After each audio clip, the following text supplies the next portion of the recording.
There's a lot of the debate. sentiments. Yeah, there's a lot of debate and quite a few rumors going around. And when elections are approaching, and this is what you see, and it's growing by the day, that the possibility of your party considering to jettison the Muslim ticket and the possibility of thinking that there should be a Christian running mate to President Bola Tinubu in 2027. That means that there is a possibility, if the rumors were true, that Vice President Kashim Shettima might be dropped ahead of 2027. What do you think that they are, or how do you think the North will respond to that, the Tinubu on the ballot? So when you say the North, let me take the core North, the Muslim North, right? Let me take like Katsina, Kano, Kaduna, Kebbi, Jigawa, Zamfara, that Kebbi, Sokoto, that axis. If that was to happen, I think people that say that may not understand the formula or the way politics is. You know, when you talk about politics, the sophistication of politics, the North and the North alone holds more of a key when it comes to the sophistication in politics. Of course, when you talk about education, we're looking at the South, West Coast, right? And you're talking about trade and maybe Southeastern. But the North, that core North, when it comes to politics, honestly, their level of sophistication. Now, Sheun, when you see every Megad, let's say the Malams, right?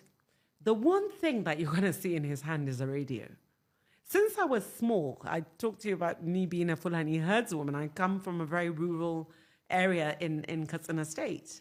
All my family, all the people that I know that have never even been to school have a radio. They've never been to school, but they will tell you about the Russian Revolution. That BBC Hausa did what it was supposed to do. It will. My dad worked in BBC Hausa, so I really understood it from that level. When it comes to politics, that northern area really thrives on politics. That's the one thing that they feel they have a lot of control and power. So when you don't understand politics in the way they do, then you come at your own peril. So when you start making suppositions from the center, saying, let's change it from here and there, not understanding that these people, for them, politics is a way of life. They wait every 4 years to be able to line up. The man with his 4 wives and their 30 children, everybody's going to line up because that's where they know that they can have an impact in position in Nigeria. If you don't understand that and don't understand that for them is something of, it's almost like an identity. So you think that if the APC toys with the idea of changing Shettima on the ticket, APC, it might be risky? I think so. I really do. I think if we toy with changing the construct of what we have now is a problem. If there's no northern, and I'm going to say it as it is, if there's no House of Fulani Kanuri Muslim on that ticket, it just creates it's a hurdle, and that's the reality of the way the people think, and that's what I'm telling you. Are you concerned though? You see the gravity of and you see the manner in which a lot of the politicians and everywhere are moving towards the ADC.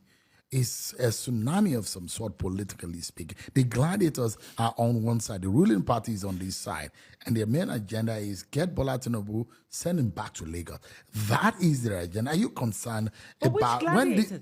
I've not seen many gladiators. Really? David Mack, Aregbe-Shola, Rotimi Amechi, Peter Obi. That's like 5-6 people. So okay, but if you put it on a chart on APC as well, if those are gladiators, of course they are. And then at the same time, there's a lot of gladiators on APC side as well. So I don't think. So, but I'm asking about That- how the ADC is growing to becoming a major Yeah. political force. Does It will does it become. worry you? No, it doesn't. In fact, we're happy about this because we want a democracy. Nobody is happy about one party state. And more than anyone, the president wants democracy to thrive in Nigeria. So it's great that, ADC is sad to see that, that there's no opposition. So there has to be an opposition for our democracy to thrive. So it's good that there's an opposition.